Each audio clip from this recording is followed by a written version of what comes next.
मेरा पहला पैरोडी इन लोगों ने बनाया इरफान भाई के साथ। इरफान भाई के साथ इनको घसीटो। पहले किसी में दम नहीं था मेरे लिए कुछ बोलने के लिए। शुरुआत इन्होंने करी हनी सिंह के खिलाफ। अब तो मुझे पॉडकास्ट में बुला रहे हो। Aji, have you faded in? I got up at 1. अच्छा, Fading in. fading in. I'm gonna be in my best zone after 9 p.m. थोड़ा डिले कर सकते हैं क्या हम? बाकी के शूट This करवा is लो आज। early morning for me.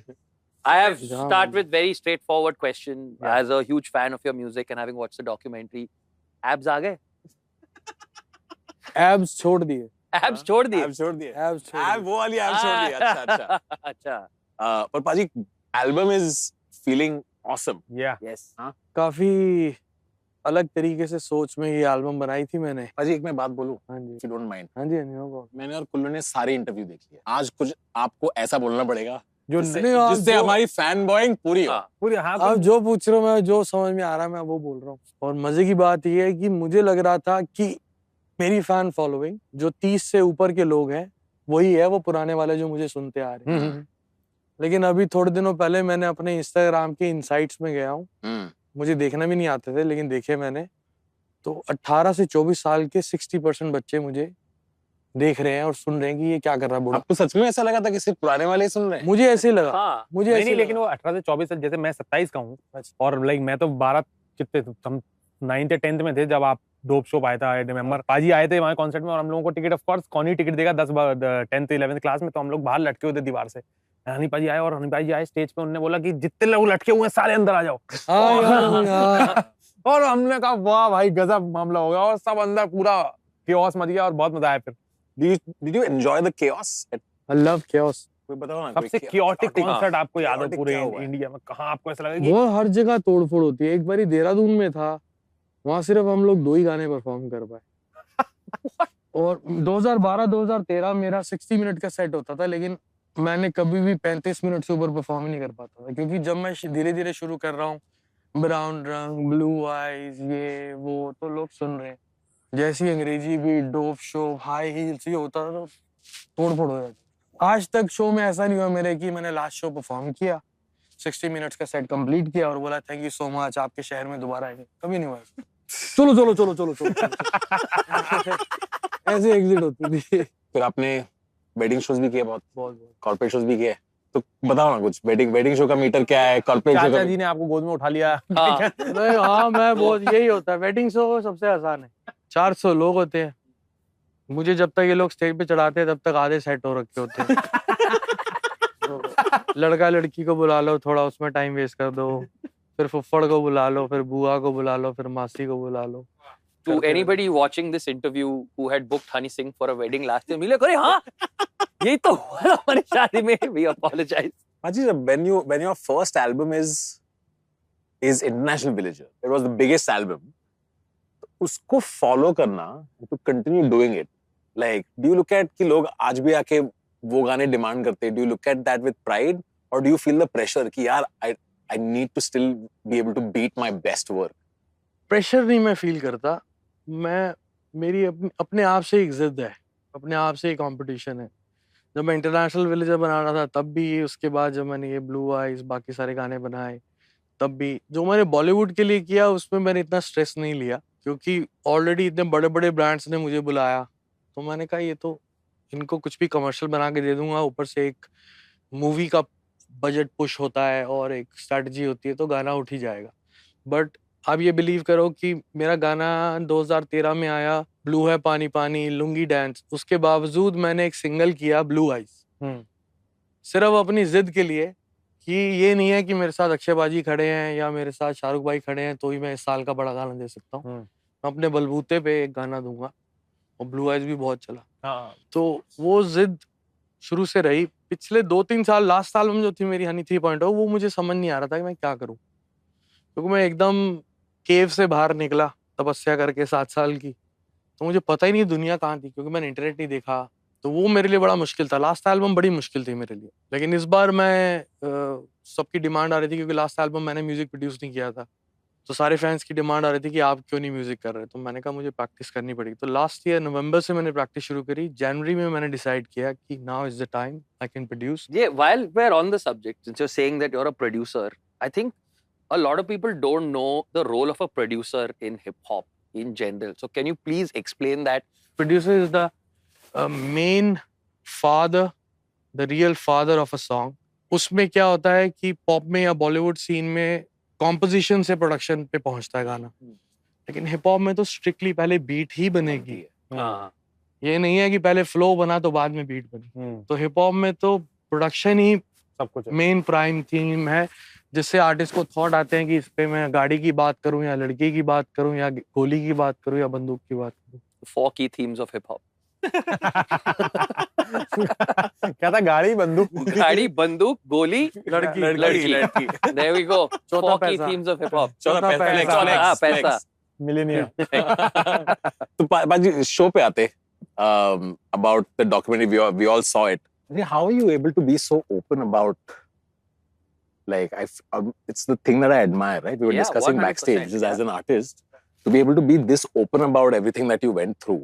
मेरे को ये लगता है कि एक आर्टिस्ट की लाइफ उसकी अपनी नहीं है, वो एक आर्टिस्ट बनता है लोगों की वजह से, तो उसको अपने लोगों को, अपने फैंस को एक फैमिली समझना चाहिए, और फैमिली से आपको छुपाते थोड़ी ना। और मुझे कहीं ना कहीं ऐसा लगता है कि ये जो मुझे प्रॉब्लम हुई ना, मैंने आपने देखा होगा पिछले 2 साल में, अगर मेरे से कोई बात नहीं भी पूछ रहा होता था तो भी मैं बीमारी का जिक्र करता था हर इंटरव्यू में, जानबूझ के, क्योंकि मैं कई सारे ऐसे लोगों को जानता हूँ जिनको ये प्रॉब्लम है, जो पता नहीं किस चीज से घबराते हैं कि किसी को पता ना लग जाए कि हमें ये प्रॉब्लम है।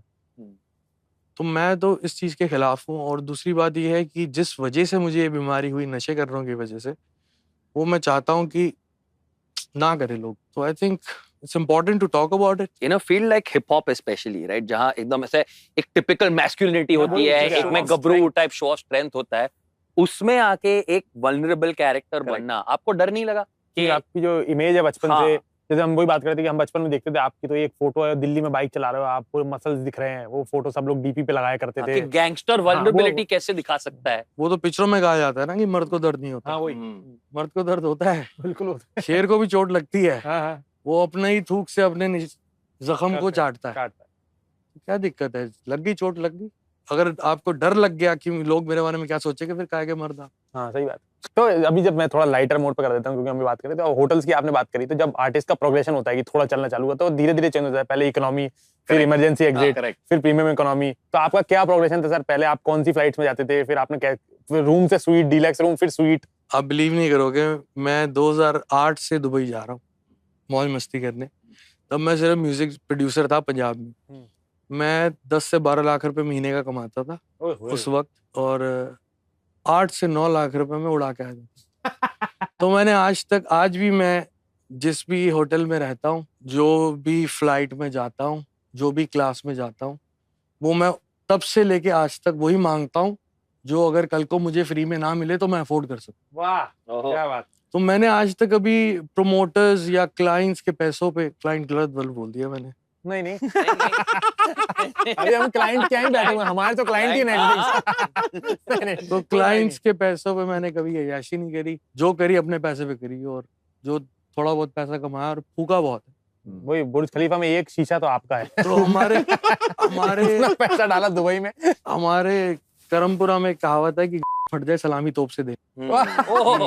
भाई आज के टेक राइडर, आपका टेक राइडर क्या है और आपका हॉस्पिटैलिटी राइडर में क्या है? एक्चुअली हॉस्पिटैलिटी राइडर में है, टेक छोड़ो आप। ग्रीन रूम में क्या Hospitality चाहिए? ग्रीन रूम में क्या लगता है होटल? कुछ भी नहीं। कुछ भी नहीं? ग्रीन रूम में मैं बैठता ही नहीं, मेरे को सीधा होटल से लाओ और स्टेज पे चढ़ा दो। बहुत बढ़िया। मुझे ग्रीन रूम नहीं चाहिए। अनाउंसमेंट भी तो गाड़ी से की थी गाड़ी, हाँ, भोपाल भोपाल वाले शो में गाड़ी से गाड़ी में मुझे माइक दे दो, मैं वहीं से ये यो करता स्टेज पे चढ़ जाता हूँ।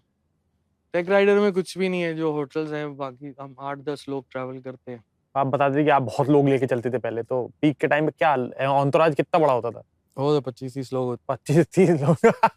कभी कभी तो ऐसा होता था कि 2 महीने बाद मैं पूछ रहा होता था, हाँ ये लड़का हमारे साथ है ना काफी टाइम से, बेटा तू करता क्या है? कह रहा है सर मैं तू ड्रिंक आया बनाता हूँ। तू आया किसके साथ है? मैं विक्की के साथ आया था भाई। करने क्या आया था? कह रहे थे फ्री की दारू मिलती है। और हनी सिंह चुटकुले बड़े अच्छे सुनाता दारू पी के। अरे वाह, पता ही नहीं था कौन कौन चल हमारे रहा है। साथ चल रहा है, पता ही नहीं होता। पसंद आ गया जो आ गया, भाई तू बढ़िया है, कल से हमारे साथ।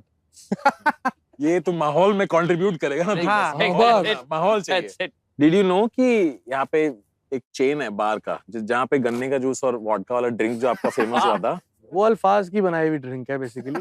हम तब चंडीगढ़ मोहाली की बातें हैं वो सारी, तो हम शराब बहुत पीते थे तब। तो एक लेवल पे जाके हम लोग क्या करते हैं कि सस्ती शराब से महंगी पे जाते हैं। हम लोग महंगी से ग्रे सस्ती। गूस और बेलवेदेर पीते थे, तो वो असर करना कम कर जाती थी, तो फिर धीरे धीरे सस्ते ब्रांड पे आते थे कि ये मत्था घुमाएगी ज्यादा। क्योंकि वो पिए जा रहे हैं दोपहर से 1-1.25 बोतल हो गई। दोपहर से यही था, प्रोटोकॉल था हमारा। तो सुबह से पिए जा रहे हैं, कुछ हो ही नहीं रहा। फिर एक लेकर आता था कोई, भाई ये पियो, ये सस्ती वाली है। तो हमने उसका नाम रखा था सिमरन ऑफ। Simran of. तो फिर अल्फाज ने बनाई थी ड्रिंक, कहता भाई मैंने ड्रिंक पी है कल और सही मत्था घूम गया। मैंने क्या भाई? तो उसने गन्ने के रस में एक पूरी बोतल डाल के, वो मीठी इतनी होती है, स्वाद इतनी होती है, आप पी जाते हो, उसके बाद तारे जमी पे होते हैं। क्रेजी ड्रंक स्टोरी क्या है आपकी? आपको लगता है कि ये क्या ही हो रहा था? ये क्या ही हो गया? Also, Netflix, please take this reel separately and put it as life hacks. Yes, How yes. to get drunk faster. Sugarcane juice. पाजी क्रेजी ड्रंक स्टोरी सुना दो, आपको लगे कि यार ये कैसी? बहुत सारी हैं, ऐसे तो अब याद भी नहीं। एक बार की बात है, ये मैंने किसी इंटरव्यू नहीं बताई, तो यहाँ एक्सक्लूसिव है तो बताता हूँ। Let's do it. तो मोहाली की बात है, एक हमारा दोस्त था सराव, उसके पास फार्म हाउस था। तो हम वो कहते हैं आज फार्म हाउस पे चल के दारू पियेंगे, और पहले मीट वीट बनाया, वो खाया, दारू पीनी शुरू करी। शराब ज्यादा आ गई, लोग कम थे, तो पीते गए, बातें करते गए, पीते गए, बातें करते गए। तकरीबन 4 बजे सब को इधर पड़ा, को उधर पड़ा। तो अल्फाज का भाई है हैरी, तो हम सुबह उठे 7 बजे, चलो यार चलें वापस मोहाली चलते हैं, उठो। सबको उठा रहे, इकट्ठा कर रहे हैं, तो हैरी नहीं मिल रहा। थोड़ा और जंगल में गए हैरी को ढूंढने, तो हैरी ने एक पेड़ को पकड़ रखा है और ऐसे कर रहा है।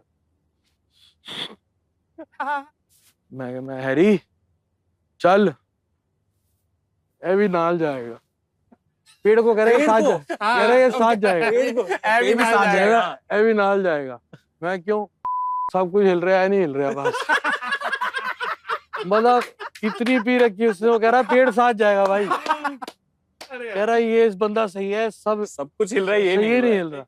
इस ऐसी बहुत कहानी है, मतलब तो अब तो याद भी नहीं, फेड आउट हो गई। लेकिन रोज कुछ ना कुछ नया होता था। अगर मेरे को लगता है उस वक्त पे ये डॉक्यूमेंट्री बनी होती, हाँ, वो तो बीटीएस सही है हमको यार, वो ये वाले बीटीएस और इंडिया और एक्चुअली में हम लोग भाई, मतलब एक तरह से देखा जाए तो बच गए। जो हम हरकतें करते थे, उस वक्त इंस्टाग्राम नहीं था, उस वक्त लोगों के फोनों में कैमरा नहीं था।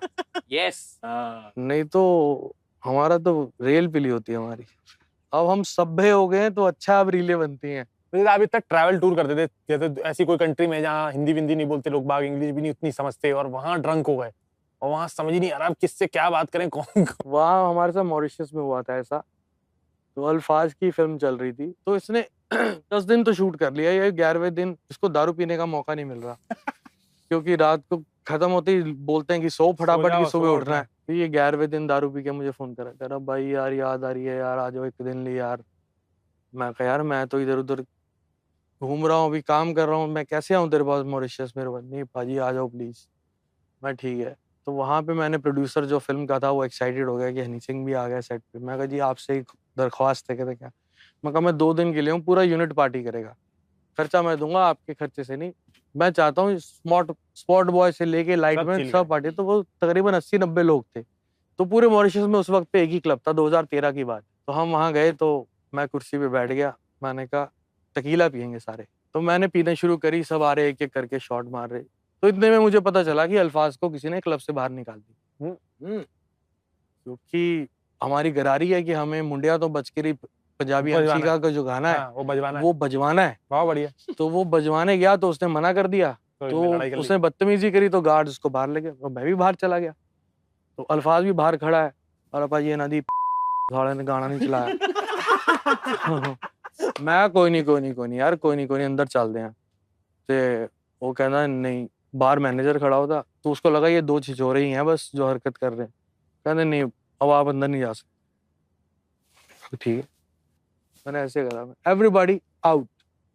80 लोग हमारे ही थे क्लब में। तो बाहर आ गए वो सारे। तो बाहर आ गए, तो फिर मैनेजर 5 मिनट बाद बोले नहीं सर आप प्लीज अंदर चलो, सबको अंदर ले जाओ। मैं कहा तुम्हारे क्लब में पार्टी नहीं करी, बाहर से शराब मंगाई, उसी की पार्किंग में हमने शराब पी और को गालियां बकी सारी।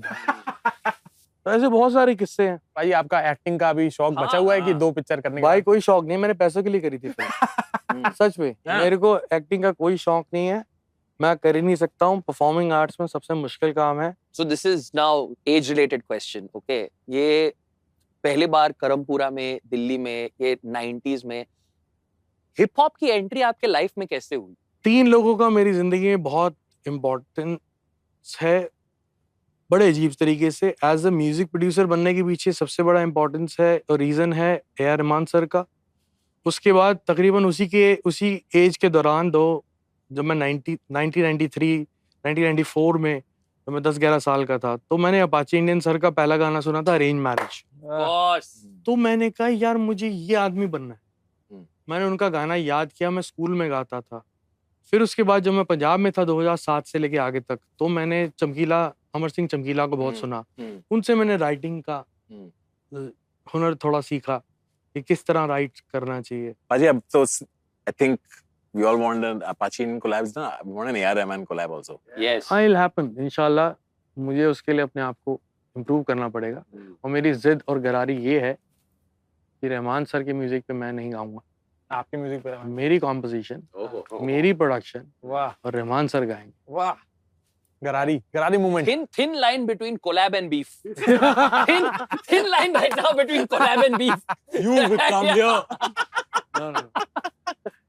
आप रहमान सर के एल्बम से उनसे वो करवाने वाले थे? हाँ, मेरे को जानना था कि every Rahman fan I'd love to ask them this, which is top 5 Rahman albums. Top 5, number 1 is Roja, number 2 is Thakshak, Thakshak, underrated. Yeah, very underrated. Yeah. Thakshak, number 3 is Tal, number 4 is Dil Se, number 5 is Rang De Basant। हमने हमने रंगने नहीं चाहिए था। रंग दे। But Rockstar Rockstar अच्छा है, लेकिन पता क्या रॉकस्टार में क्या दिक्कत हुई, मुझे ऐसा लगता है कि इम्तियाज अली साहब की मर्जी थोड़ी ज्यादा चली, अच्छा क्योंकि उन्होंने रहमान सर को कन्विंस किया, जो कि एक जिद्दी आदमी है, कि एक ही वोकलिस्ट रहेगा। हाँ। रहमान सर जाने जाते हैं कि ये अलग-अलग वैरायटी लोगों से होती है, हाँ, पूरा समझ गया। गुलदस्ता लेकर आते हैं वो। मतलब आप देखो ना, सपना अवस्थी और सुखविंदर सिंह को जोड़ दिया चाहिए हमें। हाँ, टेक्सचर का मैच ही नहीं है कहीं, सही बात। तो वो तो टेक्सचर के प्लेयर हैं।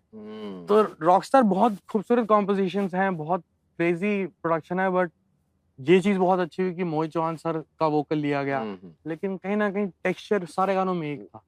वो एक डिमांड थी फिल्म की, लॉजिकली अच्छी चीज थी, लेकिन रहमान सर से हम गुलदस्ता ही एक्सपेक्ट करते हैं। वाह, तो आपका और दिलजीत पाजी का collaboration has always been like a banger, but how do you see like now what Diljit paaji has become like and you have been seeing him? Brilliant man, Diljit भाई का तो मैं काफी सालों से देखता आ रहा हूँ, और आप ये बात बहुत कम लोगों को पता है, जब मैं पंजाब में म्यूजिक प्रोड्यूसर था, तो दिलजीत भाई 2009-8 में मेरे पास आए पहले, फिर उसके बाद 9 में आए वो और बोले कि मुझे एल्बम करनी है तुम्हारे साथ। मैंने कहा पाजी जो कर रहे हो वही करनी है या कुछ नेक्स्ट लेवल करना है? कहता नेक्स्ट लेवल। मैं कहा आज से एल्बम का नाम है द नेक्स्ट लेवल। अब जो भी गाना बनाएंगे, बनाने के बाद ये देखेंगे इस टाइटल के साथ सूट कर रहा है नहीं कर रहा। बहुत बढ़िया। वो पहले आर्टिस्ट थे जिन्होंने मुझ पे पूरा यकीन किया, पूरा अपने आप को सौंप दिया मुझे कि आप जो बोलोगे मैं वो गाऊंगा, जैसे बोलोगे वैसे गाऊंगा। And he is one of the most finest vocalist I have ever seen in my life, because I made him sung lots of things in the album, including one Urdu song which was my first Urdu poetry। आप वो गाना सुनिए, रूबरू, दिलजीत। अच्छा, उसका production सुनिए, तब आप थोड़ा कह पाएंगे हाँ रहमान की नकल कर रहा है कोई। आप सुनिएगा, उसमें कुछ फ्लूट के सेक्शन है, कुछ ऑब्लिगेटर्स हैं स्ट्रिंग्स के जो मैंने बनाए, वेरी वाना बी है रहमान स्टाइल। एंड वो मेरी पहली उर्दू शायरी थी, नज़म थी जो दिलजीत भाई ने गाई। वाह। और वो बहुत जिद्दी आदमी है और बहुत मेहनती आदमी है, और उससे ज्यादा ये है कि जब आर्टिस्ट होते हैं जिद्दी और मेहनती, तो वो थोड़े संकी भी होते हैं, जैसा मैं हूँ। उनका ये प्लस पॉइंट है, वो संकी नहीं है। अच्छा, वो वाइज है। ओह, वो वाइज है। तो जहाँ आज मुकाम पहुंचा, उनको बहुत वक्त लगा, और यहाँ तो पहुंचना ही था, इससे और आगे पहुंचेगी। आप चमकीला देखिए आपने? आप चमकीला मैं नहीं fan? फिल्म देख नहीं पाया, मैं अरे थोड़ी ट्रैवलिंग ज्यादा, तो मैं देखो देख तो नहीं पाया। आपको फेवरेट चमकीला गाना कौन सा है? फेवरेट चमकीला गाना मेरा अक्खा बिल्लियां ते गल्ला गोल मोड़नी। वाह। I'd love to know from any of the artists that you've seen, what are skills that you'd want to pick up? GP पाजी से क्या लेना चाहोगे? दिलजीत पाजी से क्या लेना चाहोगे? जीपी पाजी से बिजनेस माइंड, दिलजीत पाजी से वोकल टेक्सचर, गुलजार से शायरी वाह चुराना चाहूंगा। आज 2-3 कोलैब रिक्वेस्ट तो जा चुके हैं। जस्ट नहीं, जब आपका वो एकदम पीक चल रहा था, everybody used to call you, Amitabh ji के साथ गाना आ रहा है, शाहरुख भाई के साथ गाना आ रहा है, तो आपको मन करता था थोड़ा और पुश करें, इनसे भी बात कर लें या फिर आपसे ही बात मैंने कर तो लें? किसी से आपसे बात क्यों नहीं करी? करी। हाँ। मैंने किसी के जो हुआ मेरे साथ, ऊपर वाले ने मेरे को ब्लेसिंग दी कि सब बड़े बड़े लोग आने लग गए। तो विशाल भारद्वाज जी का फोन आया कि आपके साथ गाना करना है 1.5 इश्किया में। मैं लंदन में कहीं था, मैं दौड़ के पहुंच गया। मुझे लगा गुलजार साहब भी होंगे, इससे बड़ा क्या होगा मेरे लिए। मैं कहा जी मैं स्टूडियो ढूंढूं। मैं कहा गुलजार साहब कहाँ बैठे? कहते वो तो पंचकुला में। तो मैंने कहा अपनी मैं इतनी दूर से आया हूँ, मुझे लगा कि वो गाना बने ना बने ऐसी की तैसी मिल तो लेंगे अपन। मिल तो लें गुलजार साहब से। Can we just appreciate Yo-Yo Honey Singh's swag here though? Walks into a studio and goes, "Oh, it's only Vishal Bhardwaj." Gulzar sir's not here. Boring. गुलजार साहब से याद है, जावेद साहब ने एक बात कही थी एक बार। क्या? कि when he goes to like really big hotels, हाँ sometimes it makes him think कि यार ये ऐसा क्या कर दिया जिंदगी में जो यहाँ आ ये गए। सब डिजर्व, हाँ ये सब डिजर्व नहीं करता। ऐसी एक फीलिंग होती है एक आर्टिस्ट के अंदर। Like do you sometimes look back at your journey and you go like how the did all this happen? Isn't that हाँ, हैरत तो होती है कि इतना सब कुछ कैसे हो गया। लेकिन अगर आप मेरी डॉक्यूमेंट्री को और ध्यान से देखेंगे, जो पुराने आर्काइव्स यूज करे गए हैं और नेटफ्लिक्स वालों ने जो ये नाम रखा फेमस, कहीं ना कहीं उनको ये दिख रहा था कि ये लड़का जब करमपुरे में था तब भी फेमस था, जब पंजाब पहुंचा तब फेमस हुआ, जब बॉलीवुड में आया तब फेमस हुआ। तो ये इसने बनना ही था। ये मुझे यकीन था मैं साला कुछ तो करूंगा जिंदगी में बड़ा। कोई सपने औकात से ज्यादा थे, बड़े थे, और छोटा सपना साला आता ही नहीं था। do you think to some degree ऐसा बिलीव करना पड़ता है to truly make it? करना पड़ता है, नहीं सोचेंगे तो कैसे हो। आप छोटी सी आप देखो, मैंने एक रील देखी थी एक हिरन की, उसको एक फेंस में रखा हुआ था। वो हिरन जो साला कम से कम 15 फुट की छलांग मार सकता है, वो फेंस में बेचारा ऐसे ऐसे घूम रहा है क्योंकि उसके आगे विजन नहीं मिल रहा उसको कि ये फेंस में टाप सकता हूँ। हम अपने आप को एक फेंस में बांध के रखते हैं, उतना ही सोचते हैं कि हम यही घास खा सकते हैं, यही घास हमें खानी है। पापा भी यही खाते आ रहे थे, दादाजी भी यही खाते आ रहे थे, मम्मी भी कह रही हैं कि यही घास खानी है। हम छलांग मार ही नहीं पाते, वो फेंस तोड़नी पड़ती है, मुझे ऐसा लगता है। तो आसपास के लोग, माँ बाप परेशान होते हैं कि बच्चा अपनी औकात से बाहर बड़ी बातें कर रहा है, दोस्त हंसते आवे तू कहाँ से करेगा, तेरे बस की का है। लेकिन कोई भी कर सकता है, मेरे को ऐसा लगता है भाई, कोई भी कर सकता है। डॉक्यूमेंट्री में भी एक मोमेंट है where you know like at your biggest peak of popularity, ये आई थिंक सब आर्टिस्ट के साथ स्टार्ट हो जाता है कि ये यूथ को करप्ट कर रहे हैं। You sometimes look back at the media and felt like they really had it for you. क्योंकि आपके बारे में कुछ भी आता था और आप कभी रिप्लाई, कुछ भी आता था, मतलब मैं ये सच बताऊं, अगर मेरे बारे में कुछ आता, जो भी आता था, अनाप शनाप सब कुछ आता था, अगर मैं उसकी परवाह कर रहा होता तो नेटफ्लिक्स मेरे पे डॉक्यूमेंट्री ना बनाता। सही बात है। उन्होंने 15 साल बाद ये डॉक्यूमेंट्री इसलिए बनाई है कि यार इसकी साइड पे तो जाने साले की, सही बात है। ये तो बोल ही नहीं रहा कुछ। मैं अपना काम किया रहा था, मैं जो करना है करे, जो बोल रहा है बोले।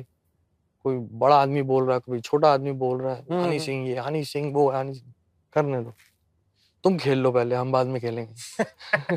और डॉक्यूमेंट्री से what do you think Yes. people should take away from the documentary?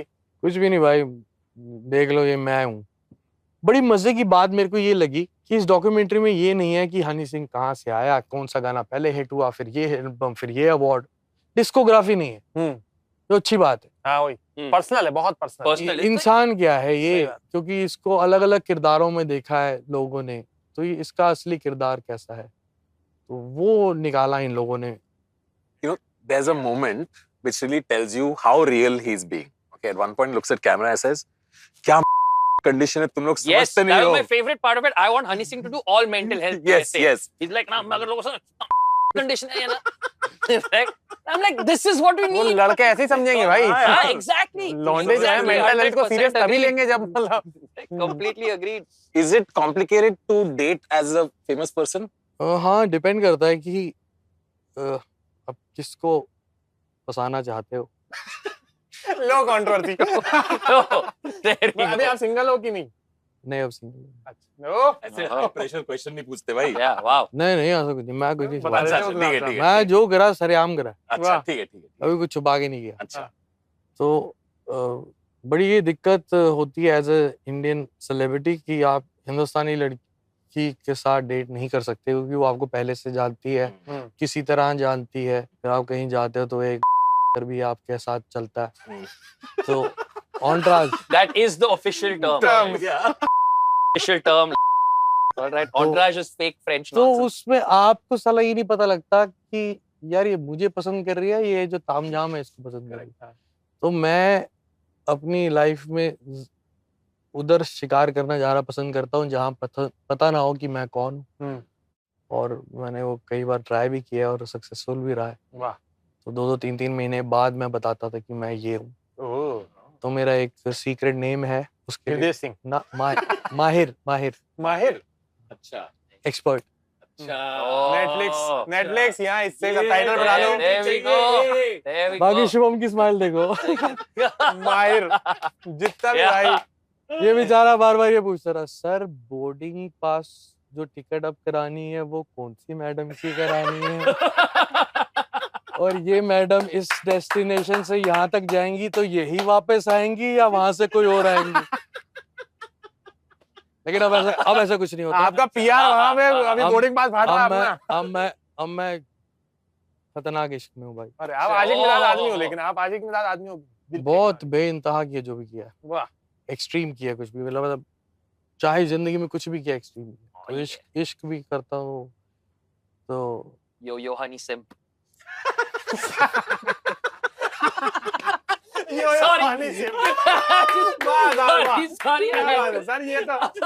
ये तो अब अंदर जो है दूधा वो तो निकलेगा ना। अरबिक में दूधा मतलब का कीड़ा। अच्छा। वो तो निकलेगा ना भाई। सॉरी भाई। सर दूधा ये आपका स्टेज नहीं है। सिर्फ दूधा बोला था वही डिसरेस्पेक्टफुल काफी था। तर्जुमा करने की जरूरत नहीं। Yo honey simp is true. Yo Honey Singh. I think यो हनी सिंह पे हमको बंद करना चाहिए। मेरा पहला पैरोडी इन लोगों ने बनाया, इरफान भाई के साथ। अरे सर हाँ ये इरफान भाई के साथ। इनको घसीटो। इनको मैं देखता हूँ। ये सारा कुछ इन्होंने शुरू करा है। पहले किसी की में दम नहीं था मेरे लिए कुछ बोलने के लिए। सबको बता दे ये उठा लेगा। जब इन्होंने कुछ किया मैं उसका बीमार हो गया। हाँ। इनके साथ कुछ हो नहीं पाया, मतलब मेरे बंदों ने कुछ किया नहीं। ये बच गए तो सब चौड़े हो गए। शुरुआत इन्होंने करी हनी सिंह के खिलाफ, अब तो मुझे पॉडकास्ट में बुला रहे हो।